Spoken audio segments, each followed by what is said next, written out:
Hello. So coming back to our second section of load cells. आपको load cell कौन सी लेनी चाहिए, हम लोग ने लास्ट वीडियो में बात किया था कि कौन से टाइप की लोड सेल लेनी चाहिए। पर जब टाइप की बात करते हो तो एक हो गया जो टाइप हम लोग डिस्कस किए। Second type and the most important type is analog load cells लेनी चाहिए कि डिजिटल। ये तीनों वेरिएंट के अंदर एनालॉग और डिजिटल दोनों आते हैं।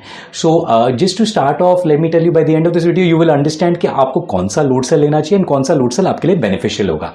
सो analog and digital load cells. Now analog and digital load cells are like transmission of the signal, उसी पे बेस्ड है। And analog and digital load cells के ऐसे हो गए जैसे आईफोन 6 और आईफोन 11। आईफोन 6 अगर आप बोलेंगे तो अच्छा है लेकिन पुराना है, आईफोन 11 आज का है लेकिन अच्छा है। So in the same way analog पुराना है, डिजिटल नया है। That's the transition of the weighbridge industry. Analog load cells क्या होते हैं? Analog load cells give you a millivolt पर वोल्ट आउटपुट सिग्नल। एंड ये सिग्नल कोई भी इलेक्ट्रिक सिग्नल होता है जो निकल के एक जंक्शन बॉक्स या तो सीधा इंडिकेटर में जाता है एंड वो कन्वर्ट होता है और उसको डिजिटली दिखाया जाता है। So this signal can is something which goes through from the load cell to the indicator.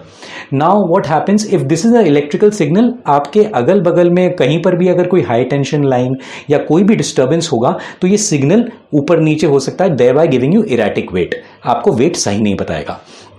Thirdly, अगर ये सिग्नल जो आपका ट्रांसफर हो रहा है over longer distances, this will give you a problem because it is susceptible to change as we discussed. In digital load cells let me tell you, ये जो तीन डिफरेंसेस हैं आपके, ये जो सिग्नल है ये मिलीवोल्ट पर वोल्ट के आउटपुट से नहीं जाता, ये आपका लोड सेल के अंदर ही कन्वर्ट हो जाता है into a digital form and it goes by manufacturers proprietary protocol in binary method. ये एक मिलीवोल्ट पर वोल्ट सिग्नल एक इलेक्ट्रिकल सिग्नल की तरह नहीं जाता, it goes as data to the indicator and it is used to show the weight. Now what happens, आपका ये डेटा जा रहा है तो कभी भी ये डेटा ऊपर नीचे नहीं हो सकता। अगर ये डेटा ऊपर या नीचे होता है तो it will not show you a weight, so it will not give you erratic weighment at all. Plus it can go for longer distances because it is data, it can not be lost. The last and the most important difference जो आपके analogue और digital load sales में होते हैं is the safety of weight. आप एक वेब्रिज तो ले लिए लेकिन आप उसको सेफ ही नहीं रख पाओगे तो क्या फायदा है वो वेब्रिज लगा के। एक एनालॉग के अंदर आपका मिलीवोल्ट पर वोल्ट का सिग्नल होता है। अब ये मिलीवोल्ट पर वोल्ट पर का सिग्नल के बीच में, जैसे आप यहाँ लेफ्ट में देखोगे कि these are these kind of chips which are being installed at a lot of customers places, and these chips are being used with remote controls to transmit the millivolt पर volt का signal ऊपर नीचे करने के लिए। और अगर ये ऊपर नीचे वो करे तो वेट को खेल सकते हैं ऊपर नीचे एंड वेट गलत दिखा सकते हैं और आपके यहाँ पर एक्सेप्टेबल डिफरेंस के अंदर वो अलाउ हो जाएगा एंड आपका ये जो लॉसेज है कंप्यूट होके बहुत बड़ा नंबर हो जाएगा जो आपको मालूम भी नहीं पड़ेगा। इन डिजिटल लोड सेल्स ये एक डिजिटल सिग्नल जा रहा है तो इसको आप ऊपर नीचे कर नहीं सकते, तो ये बहुत बड़ा सेफ्टी हो जाता है उस तरीके से।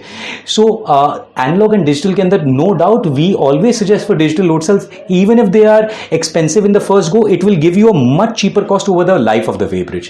So always go for digital load cells despite the fact you go for whichever type of load cells, compression or cup ball or double-ended shackle type. So these are about the analog and digital load cells. I will leave you with one more thought कि there is a common mistake people take कि मेरा analog भी digital है क्योंकि वो digitally वजन दिखाएगा, लेकिन ये common myth है। Analog load cells are analog type weighbridges, digital load cells are digital type weighbridges, whereas both show the weight digitally. If you have any other questions, you may contact us on the below mentioned name, number and email address, and you can leave a comment on the section. We will be more than happy to get back to you.